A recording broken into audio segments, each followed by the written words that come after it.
Okay.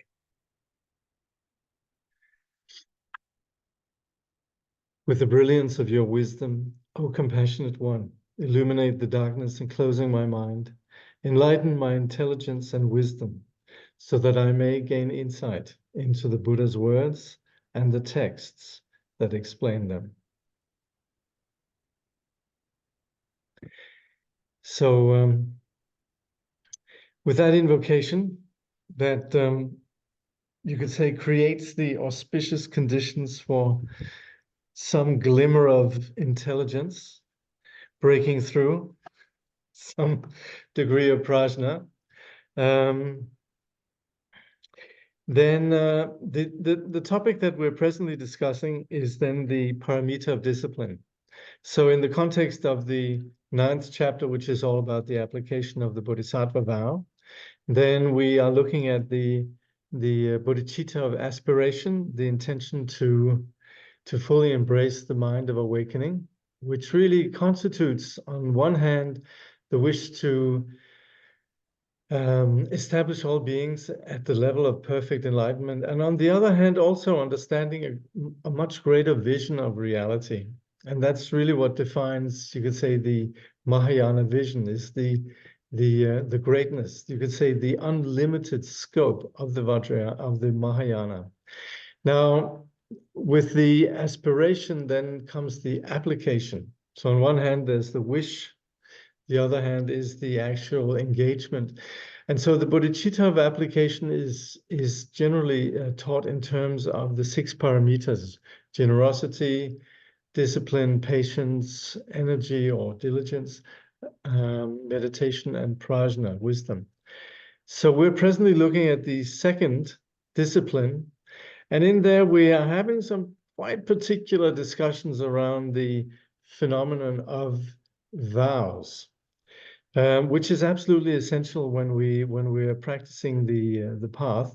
It's really that there's a clear sense of what needs to be done, what is it that we don't want to do. And so that's where we in the Buddhist tradition have this, you could say, exercise, not exercise, but structure of setting boundaries in terms of what really facilitates eliminating our confusion, bringing forth wisdom. So there's the different approaches to this. There's the monastic, what we call the individual liberation, the pratimoksha, the vows of the bodhisattva, the commitments of the great vision of the Mahayana, and then the embracing of the abiding innate, already perfect disposition of you could say wisdom as it exists within every sentient being. And that's then the practice of the mantrayana. So we have these 3 vows, and the thing is, these, despite what they might look like, you know, the monastics, they have a very restrained lifestyle. The tantrikas famously and that's really just the stereotypification, but they are seen in terms of breaking ordinary concepts. And of course, yes, implicit in the tantric vehicle is that you're not abiding by just a linear logic, but very much on the basis of an appreciation and experience of wisdom, of the co-emergent wisdom that we naturally have. So you could say the Vajrayana operates really with a direct experience of awakening.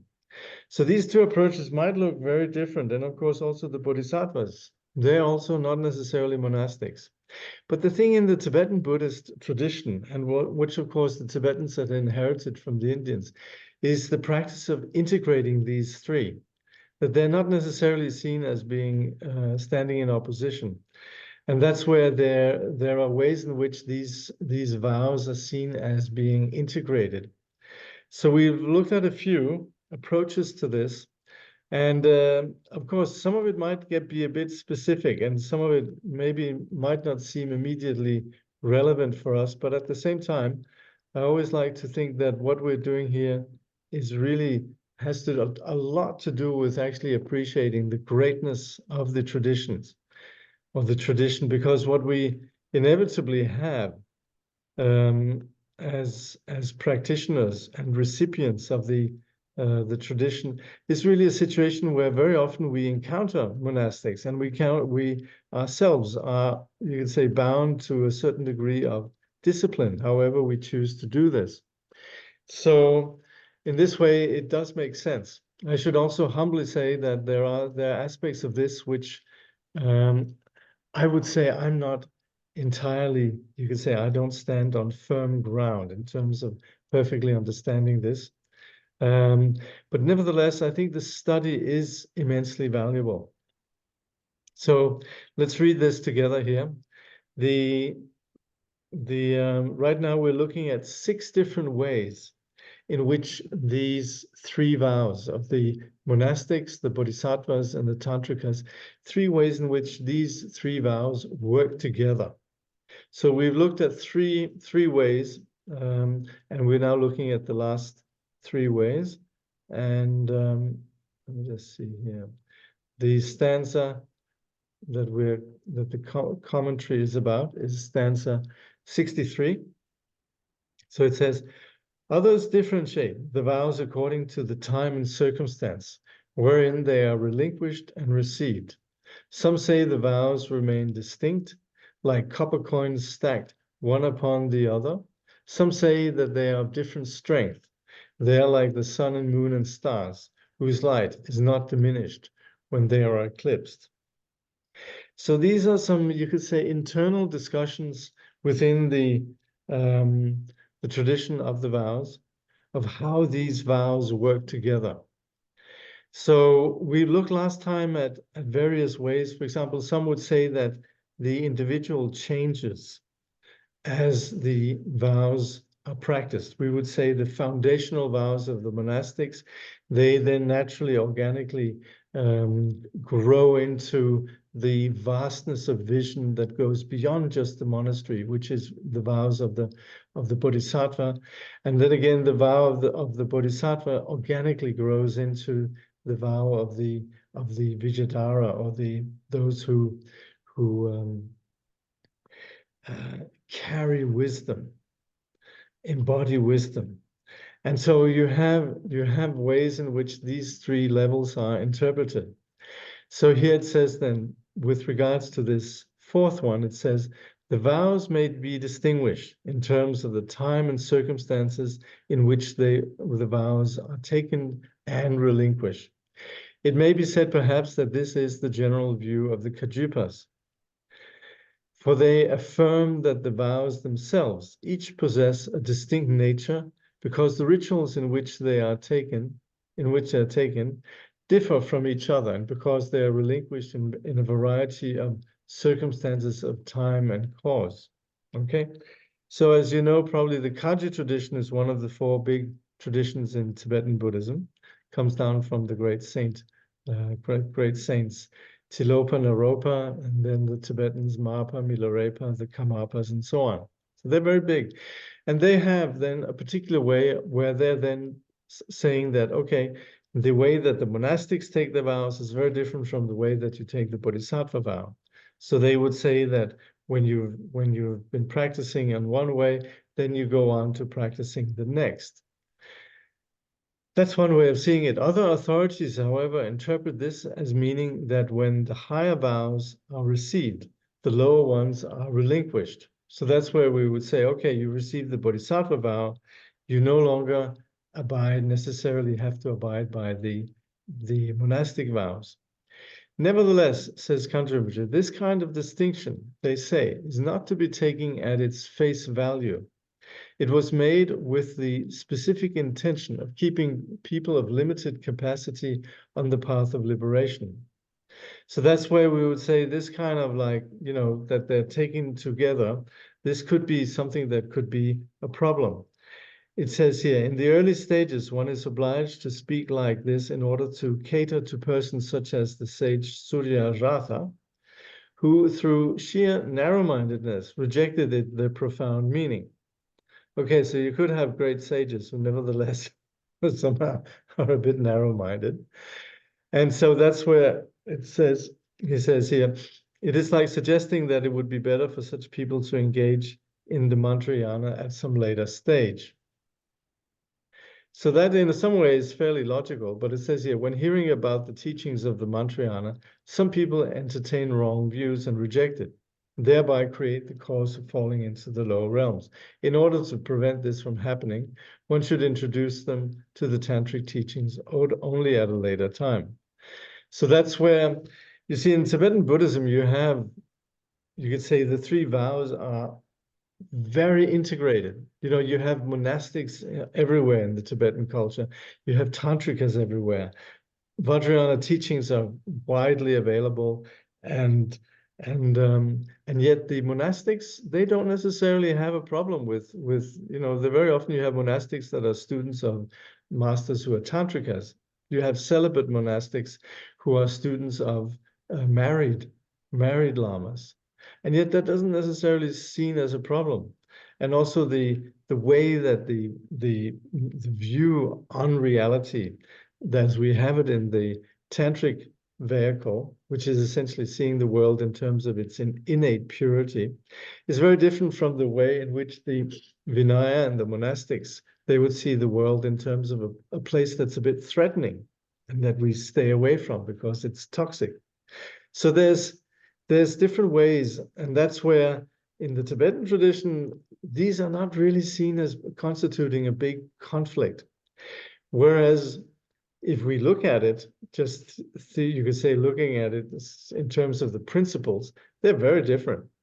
And though that is where some people, if they were familiar, let's say some people from a country that doesn't have Vajrayana culture, they come across Vajrayana culture, they might think, oh my God, this is strange. And so that's where they might actually have some wrong views about that. So that's where there's some places where one would say, oh, it's fine, just, all three go fine together, and others would say you need to really keep it apart. So then here Kangyur Rinpoche says, there is another good reason for presenting the vows in this way, having in mind people whose monastic observance is fragile, who are lacking in extraordinary means and wisdom, and who are thereby liable to give up their monastic commitment. Atisha said in his Lamp for the Path, one who practices the path of purity should not receive the secret empowerment and the wisdom empowerment. And so that's where people who are not that grounded in the Vajrayana and who are monastics, but yet not that grounded in their monasticism, they could very easily be tempted to by the what we would call the secret empowerment and the wisdom empowerment, which are essentially practices of yoga that actually integrate sensuality and particularly the sexual aspect, which is big in most people's lives. You can't just discard sex, and hence in the Vajrayana, sex has a significant role, but with a clear assumption that it comes with tremendous discipline. In fact, like we saw earlier, that kind of discipline is far more, you could say, extensive than even the vows of celibacy and monasticism. But nevertheless, they can be easily misunderstood and misinterpreted. And that's where then, for the monastics, who are not that grounded and are sort of easily or not even easily, but who lack the capacity to understand the nature of these empowerments, the secret empowerment and the wisdom empowerment, which involve sexual imagery, then it makes sense. Atisha, at least, he made a point about how they should not receive these empowerments. So, in such a context, the present fourth view is acceptable. And that's where in this view, then one would keep the various vows apart. But he says, Kangyur Rinpoche says, but if it is asserted as a general principle binding all circumstances, the false conclusion would follow that there could be no such a thing as a Vajradhara, a holder of the three vows. And that is something that's a standard term. Sometimes also we translate this as a threefold Vajradhara, somebody who's a monastic, yet has the Bodhisattva commitment and also is a holder of the Vajrayana tantric discipline. So if we were to follow this kind of fourth interpretation, which says these various vows need to be kept apart, then actually we wouldn't be able to have this phenomenon of somebody who holds all three vows. And I gave as an example of such a person, His Holiness the Dalai Lama. He's a monastic, he's also a bodhisattva, and he's also a tantrika. So that's where the Tibetan tradition has very much this you could say integration as a key theme in its understanding of the paramita of discipline. So it says here, so hence keeping these vows apart could be problematic. It would also run counter to the facts, because for it is impossible to attain Buddhahood without receiving the four empowerments. And that's essentially saying that to attain Buddhahood really involves complete integration of all phenomena. So when we're talking about four empowerments, it's not something that's cultural or specific. It's it's universal, and really just it has to be understood as something that really implies that enlightenment involves complete integration of all, you could say, all aspects of our perception. And that is what the four empowerments provide. Then it says here, according to the fifth view, as expounded by Abhayakara in his Munimatalankara, golden ornaments are all made of the same substance, and yet they have different forms according to the purpose they are intended for, whether as ornaments for the head or feet, bracelets, and so on. Abhayakara explains that although the nature of the three vows is identical, namely the firm resolve to refrain from all evil actions, the vows themselves are of different form. This is the same as saying that the three vows exist separately and unmixed within a single mind. They are like three coins, one on top of the other, and do not intermingle. So again, that's where you could say they serve the same purpose, but then again, they're not fully integrated. They are sort of kept apart. It is correct to say this from the standpoint of the respective aspects of the vows. For on this level, the vows are indeed distinct, but it is wrong to understand this on the level of the vow's essence. So that's where you could say the practices of the monastics, the bodhisattvas, and the Vajra, the tantrikas, they look very different, but it's important also to understand the essence, which is, of course, the path of enlightenment. That's the essence of what these vows intend. Because this would be the same as saying that the three types of mental factors, for example, the three kinds of firm resolve to refrain from killing, could coexist simultaneously in a single mind stream. And this is again where I'm not entirely clear on what's being said here. But anyway, we'd want to just appreciate that this is one way of sort of, you could say, distinguishing that there are yet another way of understanding these vows. The sixth point of view is the tradition of Bhutichandra, a disciple of Shakashi, and is explained in the Garland of Light. He says, the light of the sun, moon, and stars may be classified according to this scale of intensity. When the moon rises, it outshines the stars. But though the starlight is hidden, it is itself unweakened.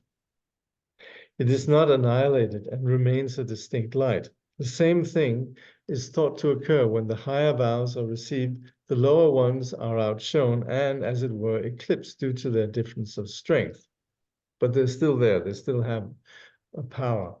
This way of speaking is admissible only in the case of people who are free from the duality of known object and knowing mind, and in whom the ability to observe the two higher vows is greatly enhanced by skillful means and wisdom. For them, the lower vows are not relinquished, but remain latent, subsisting in the natural quality of discipline that has been instilled in them. They are present, though their aspects are hidden. As the great master Vimalamitra said, it should be understood that whoever grasps that the mind, the instigator of action, is devoid of intrinsic identity, or whoever meditates on the fact that phenomena without inherent existence possesses perfectly pure discipline. Any other interpretation of this view of the distinct but latent characteristics of the three vows is unacceptable. For if one still needs to guard oneself from transgressions, the lower vows are not eclipsed. And if one has no such need, it follows that the vows do not retain a distinct existence. So here what we're saying is that while the higher vows, they are, you could say, they go deeper, somebody who practices the higher vows would nevertheless still abide by the lower vows. They would still, for example, tantrikas, such as His Holiness the Dalai Lama, they will still perform what is known as the amendment practices for monastics. And so they would still abide by the monastic vows, even though they of course practice the have the insight and the discipline of the higher vows. So that's where we would say that it's not as if these vows are sort of, you could say, just forgotten about just because there's the presence of the greater vow. So even though there's some complexity in this discussion around the vows, nevertheless, we could appreciate that this is what constitutes, you could say, the landscape of the monastic discipline. And while we are not monastics ourselves, we can appreciate that there is really, you could say, some subtlety and something that needs to be appreciated in terms of just the depth of the monastics and the various levels of vows. And then again, like I say, we're perhaps not monastics, but we are actually practitioners. Presumably, we have taken the Bodhisattva vow, and many of us have also received Vajrayana empowerment. So it's good to know that there is a practice of integrating these. And so that's where in the tradition, we always make sure to not run amok. You know, if we're tantrikas, then we still abide by the general precepts of the Buddhist vehicle: non-aggression, gentle lifestyle, gentle behavior, and within that also then there is the practice of the Bodhisattva commitment, which is then the caring and serving sentient beings. And within that also there is the appreciation of the already existing Buddha nature that's integrated through the practice of the Vajrayana. So these already, even though we're not specifically sort of identifying ourselves as monastics, then nevertheless as practitioners of the path, and very likely a commitment to some degree of discipline, then it's important that we understand how these work together. So here then it says concluding summary. So it says, though these and further statements may be made about the vows, their aspects are distinct as at the moment of their taking. When observed, they're all the same as antidote and in their purpose. And they are all transformed through the power of primal wisdom. These are general considerations different from specific points. So again, this is understanding how they all are integrated.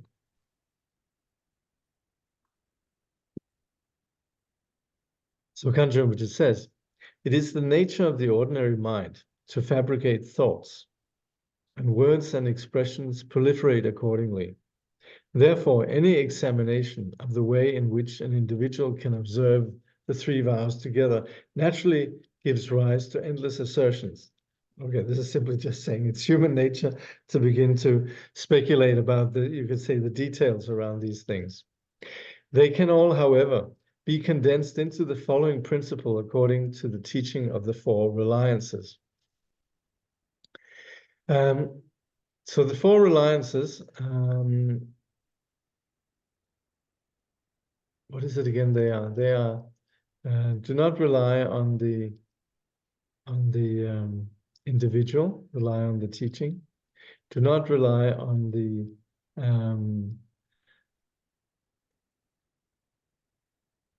do not rely on the words, but on the meaning. Do not rely on the expedient truth, but rely on the definitive truth. You could say the deeper level of truth. Do not rely on ordinary consciousness, but rely on wisdom. So it says here, people not bound by vows may not be liable to commit downfalls.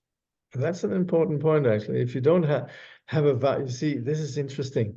In the Buddhist teaching, you know, when we talk about what is right and wrong, in terms of discipline and so on, you know, as a Buddhist, what are you allowed to do? You know, very often you have that question. So what do you Buddhists do?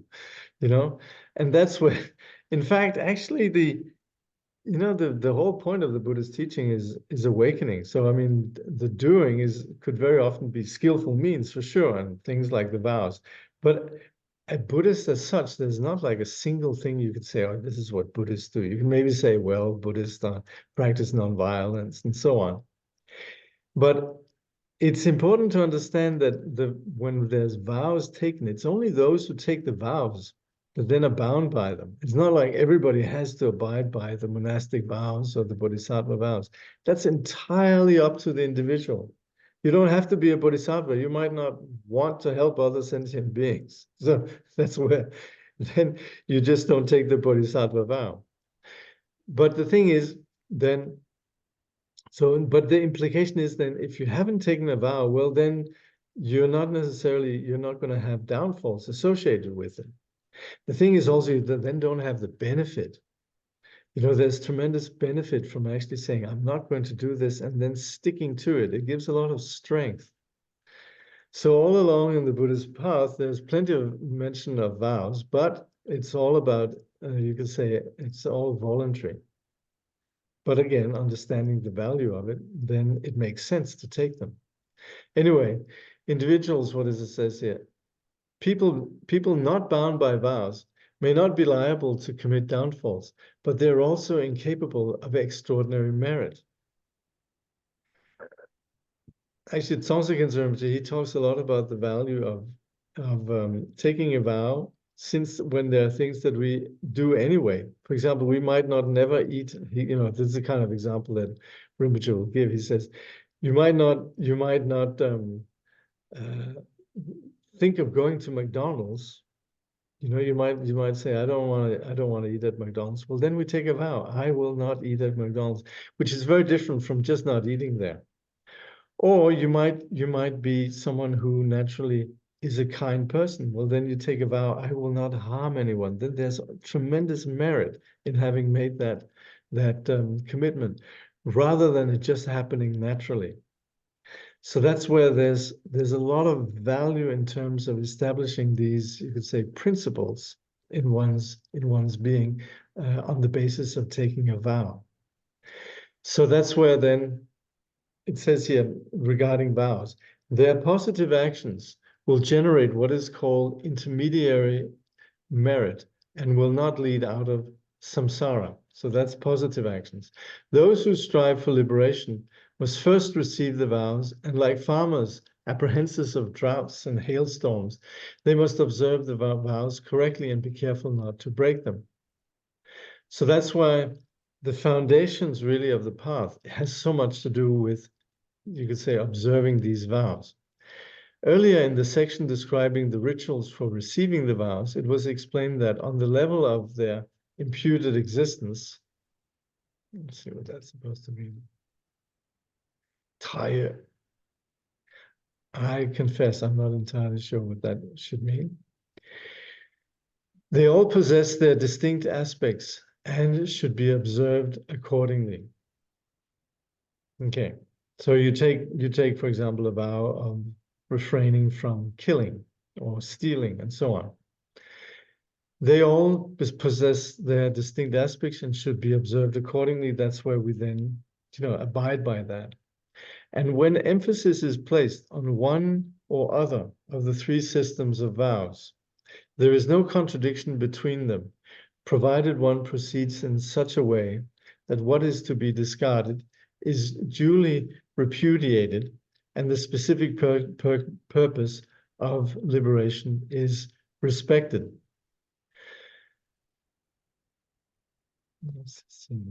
So the three vows, that's then monastic, bodhisattva, and tantrika. There's no contradiction, provided one proceeds in such a way that what is to be discarded is duly repudiated. Oh yeah, so what is to be discarded differs according to the different vows. For example, in the monastic, what is discarded is, you say, the carelessness of ordinary confused lifestyle. So that's where you have a very clear guidelines for the lifestyle. In the case of the bodhisattva, what is the main thing that is discarded is anger or self-centering. And so the bodhisattva's discipline is very much about kindness, service to others, and so on. And that's where then the self-centering and aggression, that's something that is to be discarded. And also then the specific purpose of liberation is respected. Understanding how actually liberation is something that is founded on, you could say, disciplined lifestyle, the practice of compassion, and so forth. So you can understand, we understand the purpose of why we're doing, why we are abiding by particular styles of discipline. Then it says here, for virtue and non-virtue have no real existence in themselves. They are but reflections of thoughts. And vows, which are compounded phenomena, fall within the field of thought. So that's, again, this is where what is being said here is very provocative. I mean, you could say virtue and non-virtue, you know, that's sort of like Nietzsche, you know, beyond, you know, good and evil, which in the absolute sense is true, but certainly not within the conventional. You know, we just look at the world today. We have plenty of things that we can consider evil. And that's where the sort of the idea of in the absolute, there's no good and bad, is a very provocative thought. And we really need to know what actually we mean by that. And that's where, as long as we abide within the conventional experience, then it's very important that we actually understand the role and the relevance of vows, and yet also understand how they are something that takes us, contribute to take us into the, you could say, unlimited scope of wisdom. So it says here, their transformation into uncompounded discipline. Let's see what that is. Uncompounded discipline is the discipline of one who has realized the equality of all things. For such a person, there is no observer, nothing to be observed. This is the authentic paramita of discipline. So that's the absolute kind of discipline. That is wisdom. In that level, there is no delusion, there's no confusion. There's no notion of, I have to uphold this particular discipline. And it's from that perspective then that a sage naturally and organically benefits others, and at the same time is in no way entangled in these kind of dualistic notions of rules and regulations and someone that needs to be observing particular vows. So that is, if you like, that's the highest kind of vows. You sometimes hear people say, oh yeah, my master has said that if one is always in a state of awareness, one doesn't need to abide, one doesn't need any vows.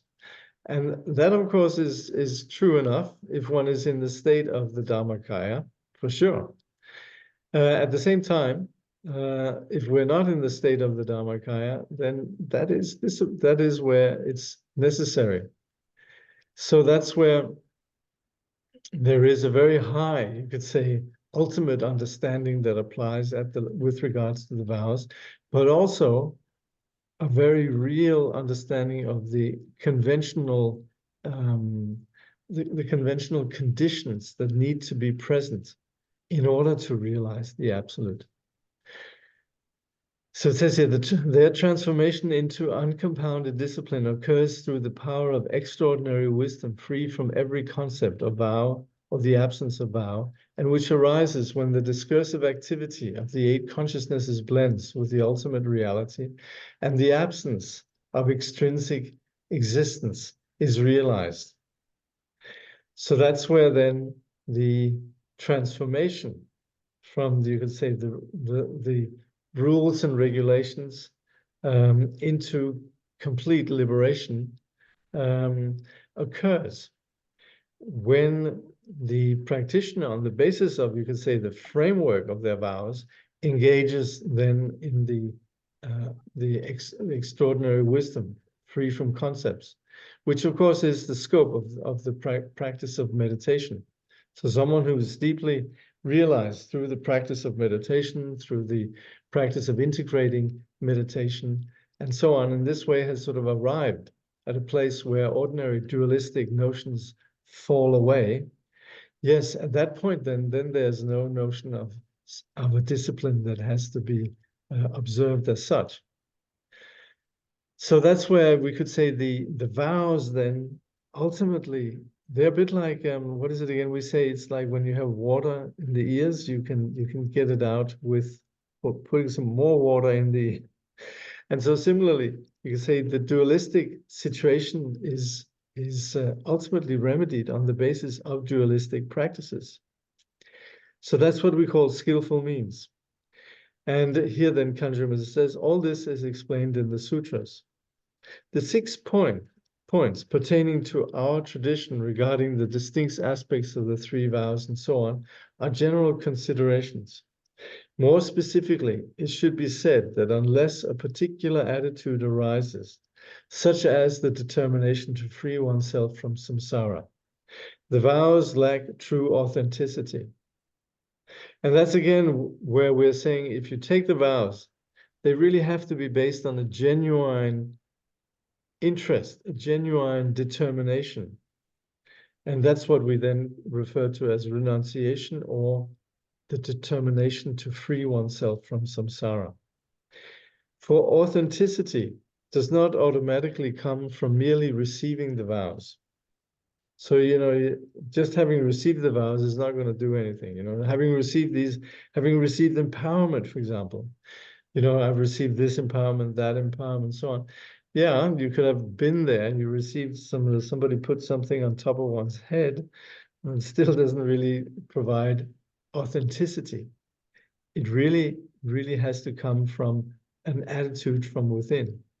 So therefore, Kangyur Rinpoche says, practitioners must strive skillfully to enhance their inner attitude, beginning with their determination to leave samsara. And even when their attitude has been transformed, the specific aspects of the various vows must still be observed. So that's why when the attitude is there, then of course the skillful means of the vows themselves, they are based on there being an attitude, and they also enhance the quality of the attitude. When, however, the extraordinary wisdom, absolute luminosity is fully generated, distinctions between the separate aspects cease, and whatever is done will be faultless. So that's where you have a great sage, and they might not, if they have no more the ordinary confusion, when they abide in the complete condition of full awakening, then the whatever such an individual does is naturally just without any flaw.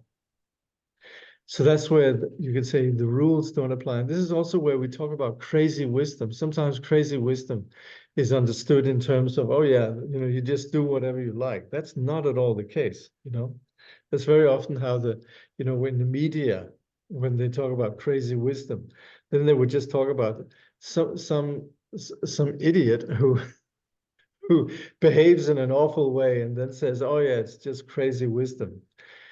And that's where in the Tibetan tradition, there's a lot of wariness around who is authentic and who is not. Who really has reached this level we're talking about here is extremely rare. And so the notion of crazy wisdom is very carefully understood as in its subtle ways, and has nothing to do with just sort of behaving however you might, feel like. So that's where such an individual who abides, you could say, free from any kind of you could say, parameters of discipline, and who abides in an awakened condition of luminosity, whatever they do will naturally be faultless. And what we mean with that is they won't be creating any confusion for themselves, and they will organically, effortlessly be benefiting others. So that's where the vows have a role, and also where there's a freedom from vows altogether. So he says it is important to be able to distinguish these two cases. As it is said in the commentary of the Ratnavali, in the Shastras, it is well known that there are exceptions to the general teachings. That's a very beautiful thing. Otherwise, we would have, you could say, think we'd be stuck. The beauty of this is that there's endless space in the nature of all the vows. So, 65.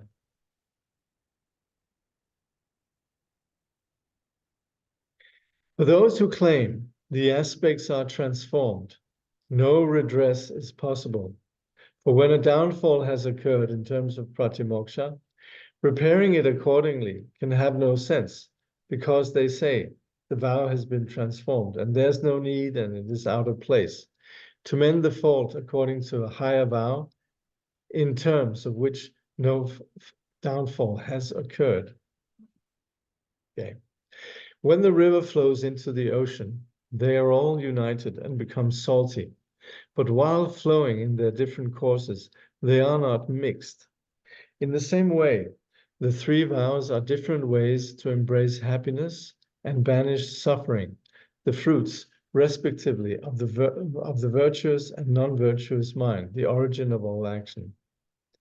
Thus, the basis of discussion concerning what is to be done and what is not to be done within the context of each of the vows is necessarily a question of their aspects. A tradition that asserts that the aspects of the lower vows are immediately transformed when one receives the higher vows possesses no means of mending the damage when the lower vows are broken. So that's where someone would say, okay, now you're a bodhisattva, you don't have to abide by the monastic discipline anymore. And that's a little bit of a weak situation, because you still need, you still, unless you've reached the point we just described earlier, being beyond rules, then you still need the foundation of these practices. So that's where it says here, for example, it would be impossible to use the blessing ritual in accordance with the pratimoksha view in order to repair the fault of failing to keep the patched dharma robe always with one.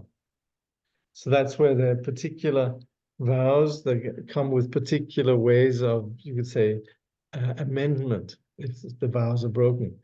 For the specific aspect of pratimoksha would have already been transformed, leaving nothing behind.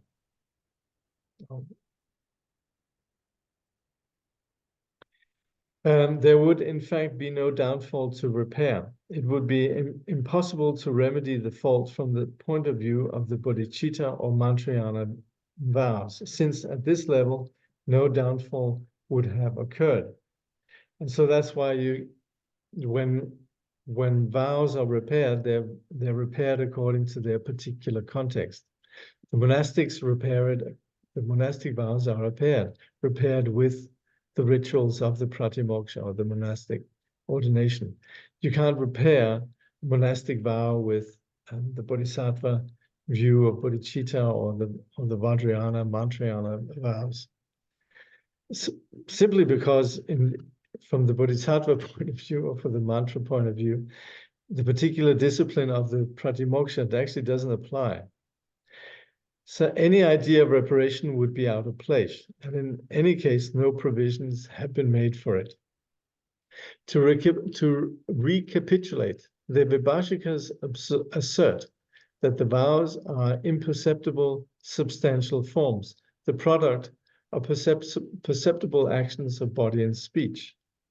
Okay, this is interesting. There are actually some traditions that would say when you have a vow, you actually have something in your body that changes. It's like an additional element that's physical. Anyway, that's something that you see in the Vinaya teaching actually. The Sutratikas claim that the vows represent stages of mental transformation. So that's again another practice within the various tenet systems, where the vows then you're a changed person according to that. The Chittamatrans hold that the vows consist of the constant resolve and the associated habitual tendencies to refrain from wrong behavior. So again, that's similarly also that abides in the mind, where you have the a mental quality of disassociating from negative behavior. These three tenet systems regard their vows as possessing true existence. So that stands in contrast to the Madhyamika. So that's where the Madhyamika, they assert, you could say, the absence of true existence. But nevertheless, they still apply a certain understanding of how, at the level of relative truth, there is some value. Here it says here, and this is from Yönten Gyatso. The Madhyamikas define a vow as a conscious concomitant with a mental factor that is the intention, Pongsem Tsungden Dangcheba, to refrain from wrong actions. They are not obliged to say that this is an autonomous continuum because of the general assertion that everything is dependent arising. As long as benefit and harm results from positive and negative thoughts, one should, on the relative level, observe and not neglect the precepts concerning what is to be done and what is to be avoided.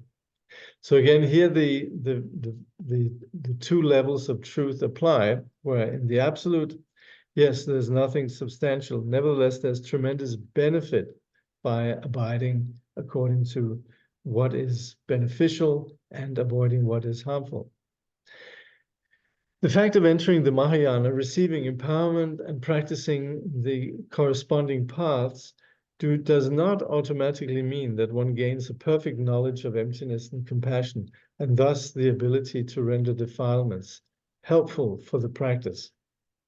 So again, this is where here it says Mahayana, but it seems that we're talking about the particular kind of Mahayana, which is essentially the tantric path, the Vajrayana. And that's where one receives empowerment. And that once one has received empowerment, there is very much the notion that one's path is understood in terms of pure perception. But just because the path is, you could say, designed for that vision, it doesn't mean that one actually, as an individual, has that capacity right away. And so that's where there has to be a sort of a healthy, humble understanding of where are we actually at, despite what the teaching itself might, you could say, propose. It does not mean, he says, that one is in possession of the extraordinary methods of the mantrayana whereby affliction is utilized on the path. It does not mean, in other words, that one has instantaneously attained the level of Vajradhara, holder of the three vows, for whom the extraordinary transformation of compounded mind into uncompounded wisdom has occurred. So you receive the empowerment, you're sort of encouraged to abide by that kind of vision, but at the same time, there also has to be a sanity that knows where we're actually at. So even though we're empowered, we should still recognize, where we are, and shouldn't be delusional thinking that we have attained, the state of Vajradhara just through receiving empowerment. One still remains vulnerable to afflictive emotion, just as one is liable to be harmed by poison until it has been neutralized by the blessing power of mantra. So as you can hear in this neighborhood, then it's commonly accepted that poison can be neutralized through the power of mantra. Many years ago, I was living in India, in Haridwar, together with a great Tibetan master, his wife and child. And one day, the wife went off and had the child vaccinated. And this is in Haridwar. Actually, it was in Rishikesh. And the child came back and went into these spasms as a result of this vaccination. And some sadhus were nearby. And they came over and they began chanting mantras to the kid. And I remember the Lama, he was very appreciative, He wasn't here, obviously they're not Buddhists, these sadhus.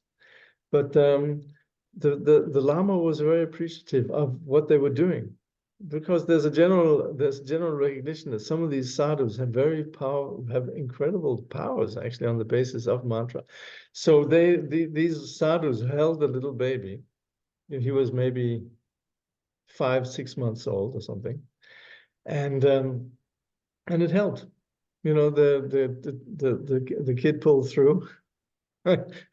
And it could very well be due to the power of the mantras of the sadhu babas. Okay. By the way, if there's any questions, let's just see here. Could you please repeat the 4 reliances once more? Sure. So essentially it says rely not on the individual, but rely on the Dharma. Rely not on the words, but on the meaning. Rely not on the expedient meaning, but rely on the definitive meaning. Rely not on consciousness, but rely on wisdom. So, yeah. 4 reliances. If I may, one question, please. Hi, everyone. Yeah, go ahead. Regarding the relative gradation in the vows, in the 3 vows, type of vows, I mean, one let's say common view would be that it's also gradation in terms of on this life on the path, like one would go through first the kind of discipline, then gradually go. And I was wondering, like, was it traditionally in the traditional, let's say, curriculum, was it something which was acknowledged like that, or not necessarily? Sorry, I'm not sure I understand. Sorry. Yes. So regarding one might, I don't know if it's the right view or not, but see that there is a certain gradation. Let's mean just temporal actually. Would first adopt the first set of vows in a certain way, and then move on as we mature. And so just it was in the, let's say in Tibet or in the traditional training or gradation was something like that applied usually, or like where? Well, yes, but the thing is, yes, there is a very clear understanding of gradation, and a very clear sense that one serves as a foundation for the next. But there was also the sense that they could all be taken at the same time. Okay.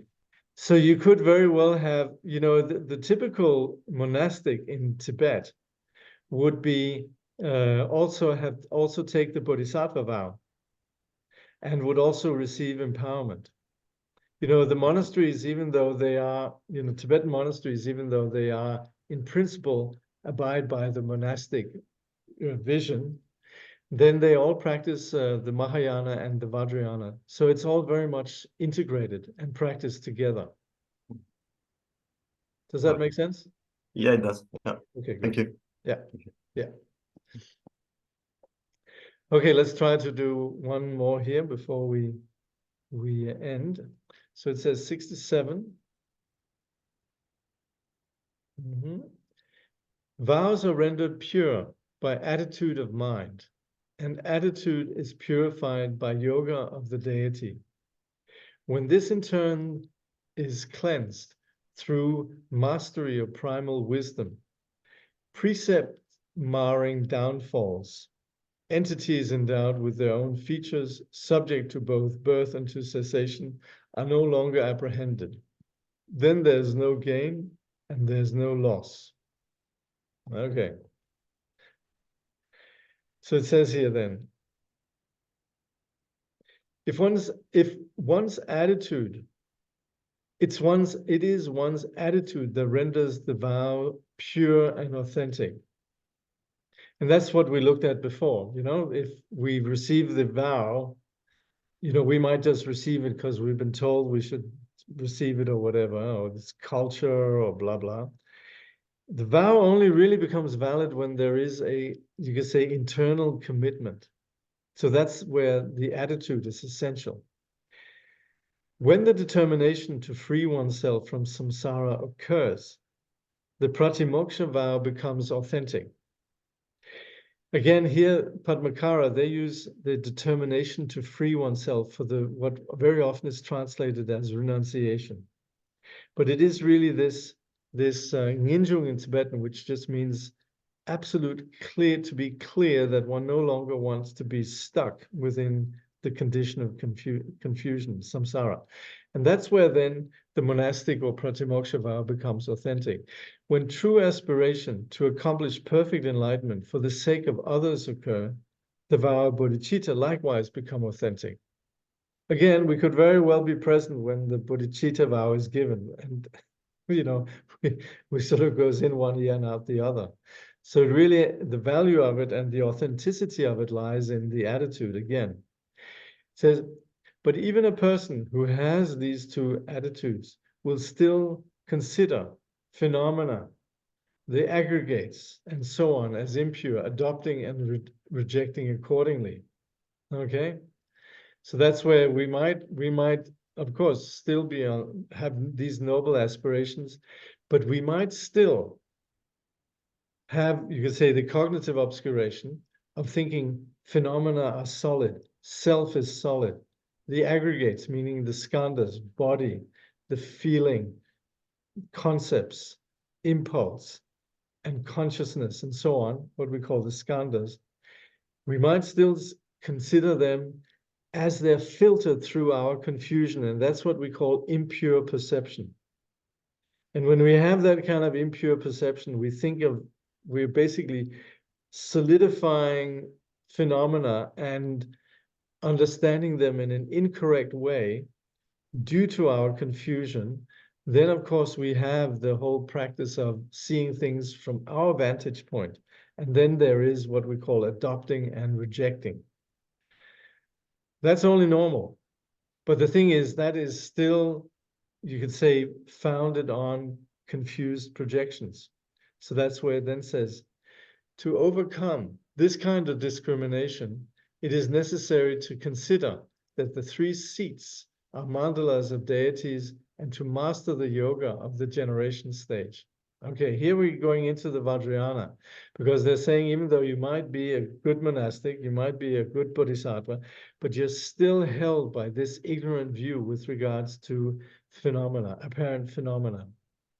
And that's where we talk about the three seats, which are the three seats of the skandhas, the dhatus, and the ayatanas, as being intrinsically pure, meaning what we in the Abhidharma describe in terms of our experience as an individual with regards to the world is still held by impure projections. And that's where the Vajrayana is about sustaining a view of the purity with regards to ourselves and the world. And that's what we call the yoga of the generation stage. So that's where we talk about the three seats. This C note 88. Okay. All right.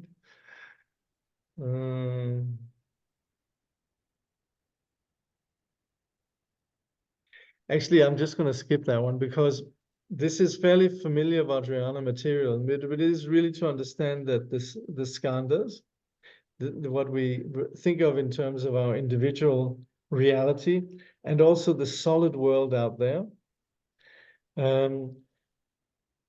that we think in terms of being the 5 Buddhas and the 5 elements as the 5 consorts. We would think of all conscious experience as being the bodhisattvas, and the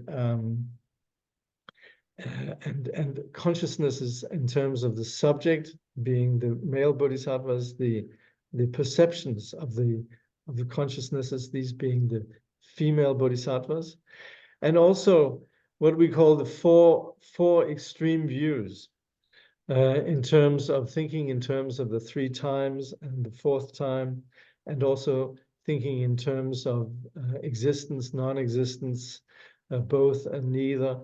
These kind of, you could say, ways in which we are entangled in our ordinary perception are then understood as deities. And that's where then these extreme views, they would be seen in terms of what we call the four gatekeepers. So that's where we then engage a vision of, you could say, the natural purity of our reality. And that is what we do with the yoga of the generation states. Then it says, any clinging to the deity that may arise in the course of the generation stage, through considering it supreme and wonderful, will be dissolved in the perfection stage, the essence of which is the cultivation of thought-free wisdom. And that's where then, on the basis of this, you can say, understanding of purity, there might be an appreciation of how this naturally includes all aspects of discipline and is even far superior.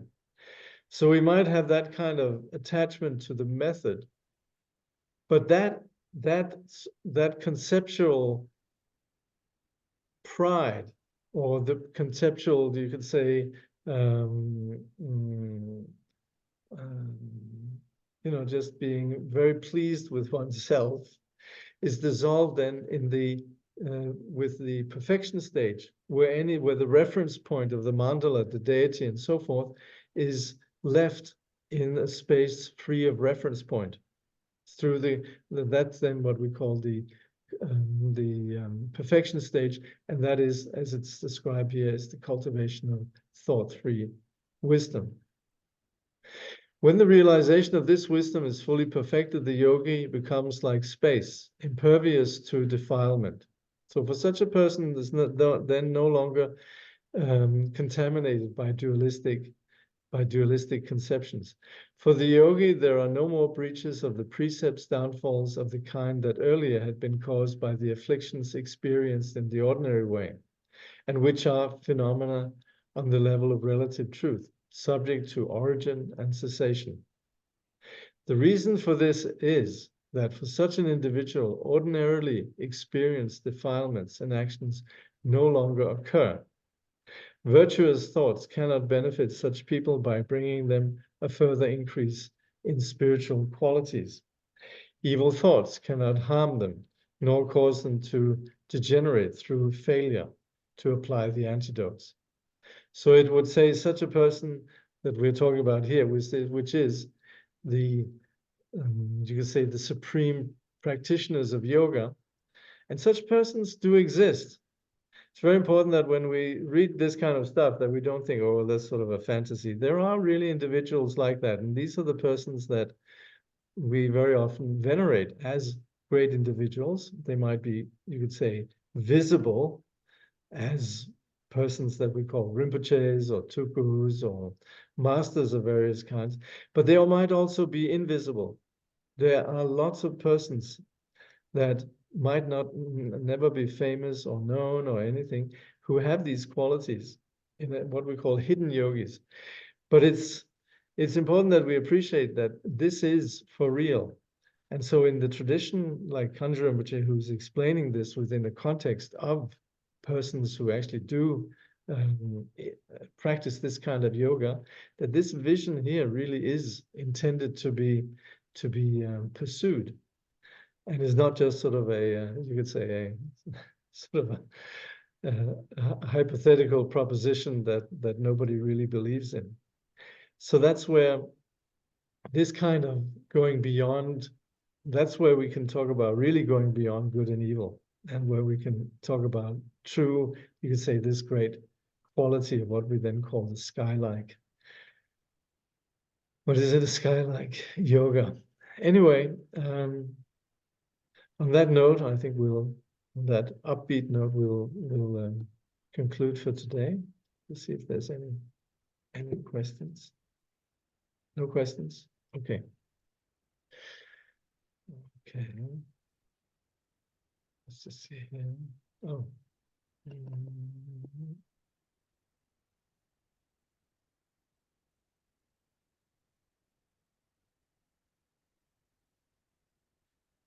Through all our births, wherever we may be born, may we be endowed with the 7 good qualities of the higher realms. As soon as we're born, may we meet with the Dharma and have the freedom to practice it properly. At that time, may we please the holy gurus and practice the Dharma throughout the day and night. Realizing the Dharma and accomplishing its essential meaning, may we cross the ocean of existence in that life. Thoroughly teaching the holy Dharma in this world, may we never tire of accomplishing the benefit of others. By this vast benefit of others, without partiality or bias, may all attain Buddhahood together. Okay.